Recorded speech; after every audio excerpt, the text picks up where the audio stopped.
সুধী দর্শকবৃন্দ, আমন্ত্রণ জানাচ্ছি আমাদের স্বাস্থ্য শিক্ষা এবং চিকিৎসা বিষয়ক অনুষ্ঠান ডক্টর ফজলুল হক কোলোরেক্টাল হসপিটাল লিমিটেড নিবেদিত সুস্বাস্থ্য সারাক্ষণে।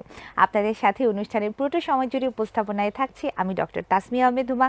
আমাদের সাথে অতিথি হিসেবে আছেন আন্তর্জাতিক খ্যাতিসম্পন্ন এবং জগৎ বিখ্যাত কোলোরেক্টাল সার্জন, যিনি বাংলাদেশ ও উপমহাদেশের পাইওনিয়ার কোলোরেক্টাল সার্জন ডক্টর অধ্যাপক এ.কে.এম. ফজলুল হক স্যার। আর ওনার ব্যাপারে যত বলবো ততই আসলে কম বলা হয়। বাংলাদেশ উপমহাদেশের পাইওনিয়ার কোলোরেক্টাল সার্জন অধ্যাপক ডক্টর এ.কে.এম. ফজলুল হক স্যার, যিনি বাংলাদেশ মেডিকেল বিশ্ববিদ্যালয়ের কোলোরেক্টাল সার্জারি বিভাগের অবসরপ্রাপ্ত প্রতিষ্ঠাতা চেয়ারম্যান, বর্তমানে যিনি ডক্টর ফজলুল হক কোলোরেক্টাল হসপিটালে কর্মরত আছেন। চলে যাচ্ছি স্যারের কাছে। আসসালামু আলাইকুম স্যার। স্যার কেমন আছেন? আসসালামু আলাইকুম দর্শক শ্রোতা, আশা করি সকলে ভালো আছেন এবং আমাদের আলোচনা উপভোগ করবেন এবং এতে উপকৃত হবেন সবাই। আমাদের সাথে স্টুডিওতে আরও উপস্থিত আছেন বাংলাদেশের আরেকজন colorectal surgeon doctor Asif Almas Haq, MBBS, FCPS surgery, FRCS England, consultant colorectal laparoscopic and laser surgeon, যিনি বর্তমানে ডক্টর ফজলুল হক কোলোরেক্টাল হসপিটালে কর্মরত আছেন। আসসালামু আলাইকুম স্যার। স্যার কেমন আছেন? ভালো আছি, আশা করি দর্শকের সবাই ভালো আছেন। স্যার, আমরা আজকে আলোচনা করব অ্যানাল ফিশার চিকিৎসায় লেজারের অবদান নিয়ে। তো স্যার, একটু জিজ্ঞেস করে নিই, অ্যানাল ফিশার কি আসলে? রোগটা কি? অ্যানাল ফিশারটা, অ্যানাল মানে হলো মলদ্বার, পায়খানা রাস্তা, আর ফিশার মানে ফাটল। বাংলা ভাষায় এর থেকে রোগীরা ইজিলি বুঝবে। আমরা যখন টয়লেট করি তখন টয়লেট করার সময় যখন পায়খানা শক্ত হয়, ইভেন কি পাতলা পায়খানা হয়, যখন বারে বারে করি তখন মলদ্বার আমাদের অনেক সময় ফেটে যায়। ফেটে গেলে কি হবে? সেখানে ব্যথা হবে, জ্বালা যন্ত্রণা হবে, আর একটা হবে রক্ত যাবে। তবে এই রোগটা যখন আস্তে আস্তে চলতে থাকে, প্রথম ফেটে গেল, ফেটে যাওয়ার পরে 1 থেকে 1.5 মাস পরে এই ফাটলটা আস্তে আস্তে জোড়া লেগে যায়। কিন্তু আমার যদি কনস্টিপেশন বা ডায়রিয়া চলতে থাকে, সেক্ষেত্রে মলদ্বারের বাইরে নিচের দিকে মাছের ঠোঁটের মতো একটা মাংসপিণ্ড গজায়, যেটাকে আমরা বলি সেন্টিনেল পাইলস, যেটাকে অনেকে গ্যাস বলে বা বিভিন্ন রোগে বিভিন্ন গ্রামের লোকেরা গ্যাস বলে, আর আমরা শিক্ষিত ডাক্তার যারা আমরা বলি অ্যানাল ফিশারের সেন্টিনেল পাইলস। তো এইভাবে গজাতে পারে। ঠিক সিমিলারলি মলদ্বারের ভিতরেও ওরকম একটা মাংসপিণ্ড গজাতে পারে, যেটাকে আমরা বলি হাইপারট্রফিড অ্যানাল প্যাপিলা। তো অ্যানাল ফিশার হলে প্রধান সমস্যা হলো রুগীর মনে হবে যে মলদ্বারটা কেটে ফেলেছে আমার ব্লেড দিয়ে।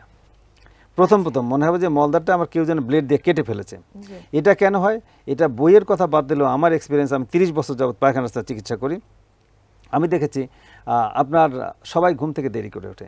দেরি করে ওঠার পরে অফিসের গাড়ি এসছে, বাইরে হর্ন দিচ্ছে, পো করতেছে, তখন উনি তাড়াতাড়ি কিছু নাস্তা করবে। সে নাস্তা করার আগে টয়লেট ধরেছে। সবার অভ্যাস সকালবেলা ঘুমের থেকে দৌড়ে টয়লেটে গিয়েছে এবং টয়লেটে গিয়ে জোরে কোদ দিয়ে পায়খানা করতে গেছে এবং তখনই মলদ্বারটা ফেটে যায়।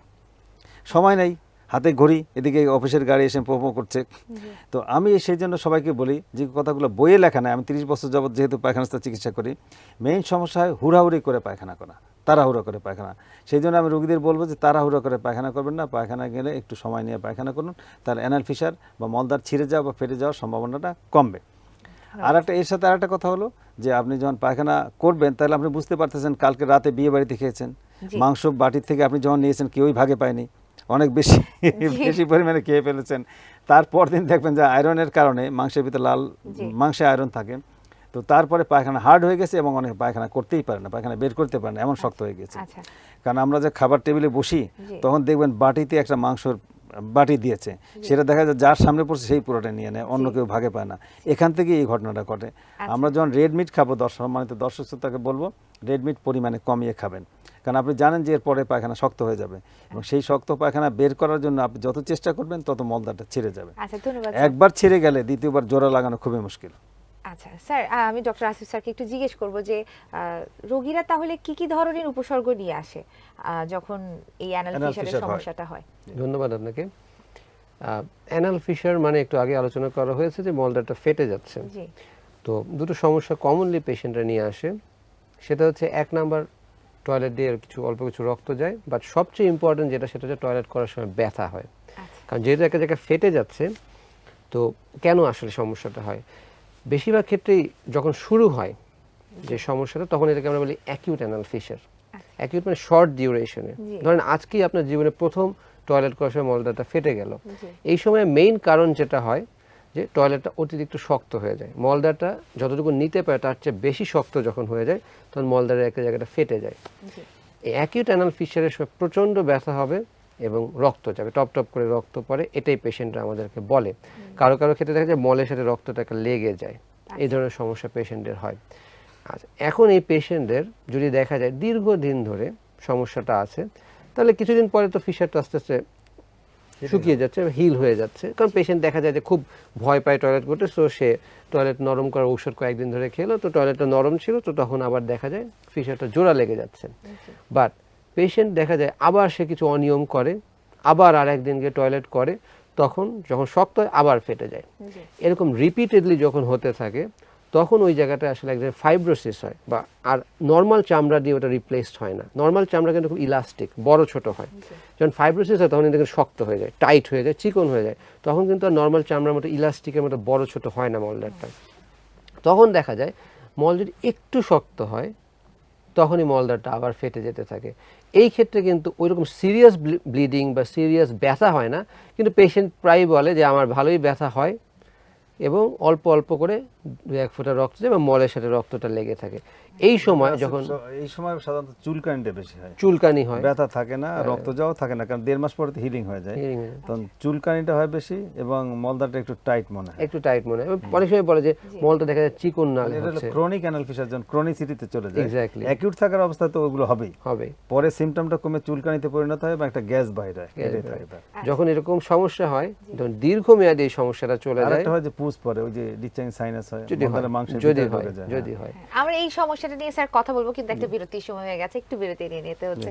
সেটি দর্শকবৃন্দ নিয়ে নিচ্ছে একটা ছোট্ট বিরতি। বিরতির পর আমরা আবার আমাদের আলোচনায় ফিরে আসবো। ততক্ষণ আমাদের সাথে থাকুন, চোখ রাখুন টেলিভিশনের পর্দায়।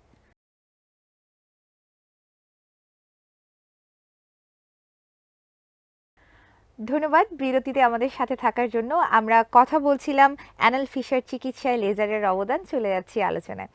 আসিফ স্যারের কাছেই কথা বলছিলাম এই বিষয় নিয়ে। তো এই যে ক্রনিক অ্যানাল ফিশার নিয়ে কথা বলছিলাম স্যার, আলটিমেটলি কি হয় একটু শুনছি।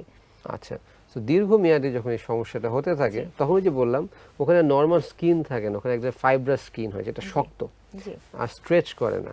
তখন দেখা যায় যে পেশেন্টের মাঝে মাঝে এই সমস্যা হতে থাকে। প্রথমে দেখা যায় হয়তো 2 মাস পরে হয়, তারপর দেখা যায় প্রতি মাসে, তারপর দেখা যায় প্রতি সপ্তাহে, একটা সময় দেখা যায় প্রতিদিনই সমস্যাটা হচ্ছে।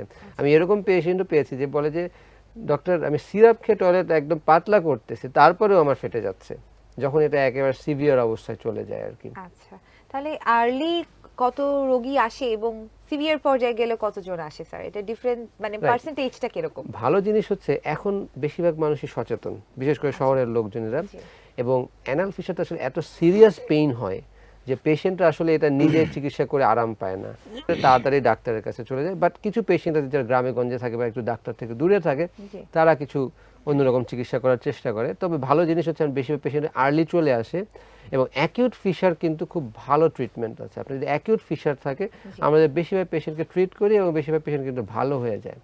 প্রবলেমটা হচ্ছে ক্রনিক ফিশার নিয়ে। যখন ক্রনিক ফিশার হয়ে যায়, তখন যতই মেডিসিন দিই, টয়লেট নরম থাকে, পেশেন্ট ভালো থাকে, কিন্তু যতই মেডিকেশন খান, যতই চেষ্টা করেন, কখনো না কখনো কিন্তু আপনার টয়লেট শক্ত হবে, এবং যেদিন শক্ত হবে ওই দিন কিন্তু তার মলদ্বার আবার ফেটে যাবে। তাহলে আলটিমেটলি স্যার এটা থেকে রক্ষার উপায় কি? আচ্ছা, রক্ষার উপায় ওই যেটা বললাম যে অ্যাকিউট ফিশার থাকা অবস্থায় আর্লি স্টেজে ডাক্তারের কাছে যেতে হবে, বিশেষ করে একজন কোলোরেক্টাল সার্জনের কাছে যেতে হবে, যিনি সঠিক চিকিৎসা দিলে ইনশাআল্লাহ ভালো হয়ে যাবে। বাট ক্রনিক ফিশার যদি হয়ে যায়, তখন আমরা চেষ্টা করি মেডিকেশন দিয়ে একটু ম্যানিপুলেট করে চেষ্টা করে যে তাকে বলে যে আপনাকে স্ট্রিক্টলি নিয়ম মানতে হবে, টয়লেট যেন কোনোভাবেই শক্ত না হয়। তো সেভাবে যদি রাখতে পারে, তখনও বেশিরভাগ পেশেন্ট ভালো হয়ে যায়। বাট একটা গ্রুপ অফ পেশেন্ট আছে যার কোনোভাবেই টয়লেটটা সে কন্ট্রোল করতে পারে না, বা সিভিয়ার ফিশার, প্রচণ্ড টাইট হয়ে যায় টয়লেটের রাস্তাটা, তখন ওই পেশেন্টদের ক্ষেত্রে আমরা কিছু ইন্টারভেনশনে যাই বা সার্জারিতে যাই। সেই সার্জারির ক্ষেত্রে আগে আমরা এটা হয়তো কেটে অপারেশনটা করতাম, এখন অত্যাধুনিক লেজার মাধ্যমে করা হয়। তো সেইটা দিলে আমরা এখন দেখে যে 100%, অলমোস্ট 100% পেশেন্টই ভালো হয়ে যায়। আচ্ছা, ফজলুল হক স্যারকে একটু জিজ্ঞেস করবো, স্যার এই লেজার পদ্ধতিতে চিকিৎসার পরে এটা কি আবার রিকারেন্স হয়? আচ্ছা, তার আগে আমি একটু সংক্ষেপে বলে নিচ্ছি যে অ্যানাল ফিশার চিকিৎসা ডক্টর আসিফ আল মাসুদ বিস্তারিত বলছেন। আমি শুধু এতটুকুন বলবো যে সময় মতো চিকিৎসা না করলে এখানে ইনফেকশন হবে, ইনফেকশনের ভিতরে পুজ জমা হবে, পুজ জমায় ফেটে বের হলে সেটাকে বলা ফিস্টুলা। আমি রোগীদের হাত জোর করে রিকোয়েস্ট করবো যে আপনারা দেরি করবেন না, ভালো চিকিৎসককে দেখান, কলোরেক্টাল সার্জন। আমি তো গত 30 বছর যাবত পায়খানা রাস্তার চিকিৎসা করি, এবং আমি দেখেছি সবচেয়ে কঠিন কঠিন ফিস্টুলাগুলো অ্যানাল ফিশার থেকে শুরু হয়, বিশেষ করে মহিলাদের, কারণ মহিলাদের সামনের দিকে ইনফেকশন হয় বেশি, হয়ে ভেজানের ভিতরে অথবা ভেজানের পাশ দিক দিয়ে মানে কঠিন ফিস্টুলা হয়, যেটা 2 থেকে 3 ধাপে করতে হয়। সেই জন্য মা বোন যারা আছেন তাদেরকে বলবো যে দয়া করে আপনারা সঠিক সময়ে ভালো চিকিৎসকের পরামর্শ নিন, বিশেষ করে কলোরেক্টাল সার্জনের। আর এর থেকে সবচেয়ে কঠিন এবং জটিল ফিস্টুলাগুলো হয়। আর আমরা লেজার অপারেশন যে করছি অ্যানাল ফিশারের জন্য, এটা অত্যন্ত সহজ একটি চিকিৎসা এবং এতে কাটাছিঁড়াও তেমন লাগে না।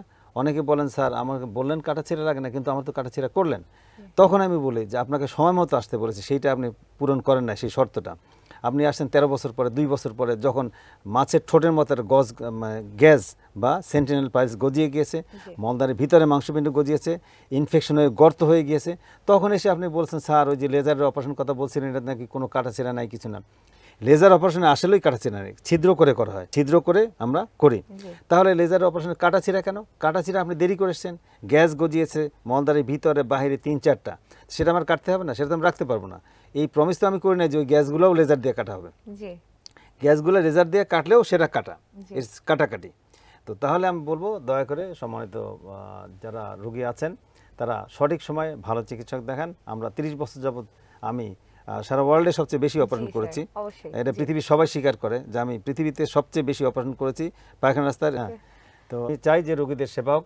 আমি একক প্রচেষ্টায় ডিগ্রি চালু করেছি। আমি ডক্টর ফজলুল হক কলোরেক্টাল হসপিটাল করছি, যেটা ওয়ার্ল্ডের 2nd হসপিটাল ধানমন্ডিতে অবস্থিত। আপনারা সবাই ভালো চিকিৎসা নেবেন, সচেতন থাকবেন, সময়মতো চিকিৎসা নেবেন, তাহলেই ভালো থাকবেন। ধন্যবাদ স্যার, আসলে এই সুন্দর সুন্দর ইনফরমেশনগুলো দেওয়ার জন্য। আজকে অনুষ্ঠানের শেষ পর্যায়ে চলে এসেছি, তাই বিদায় নিয়ে নিতে হচ্ছে। ধন্যবাদ দর্শক শ্রোতা যারা আমাদের আলোচনা শুনছে, সবাইকে ধন্যবাদ। সুধী দর্শকবৃন্দ, আশা করি আমাদের অনুষ্ঠান আপনাদের ভালো লেগেছে। আগামী অনুষ্ঠান দেখার আমন্ত্রণ জানিয়ে আজকে পর্যন্তই। ভালো থাকুন, সুস্থ থাকুন, আল্লাহ হাফেজ।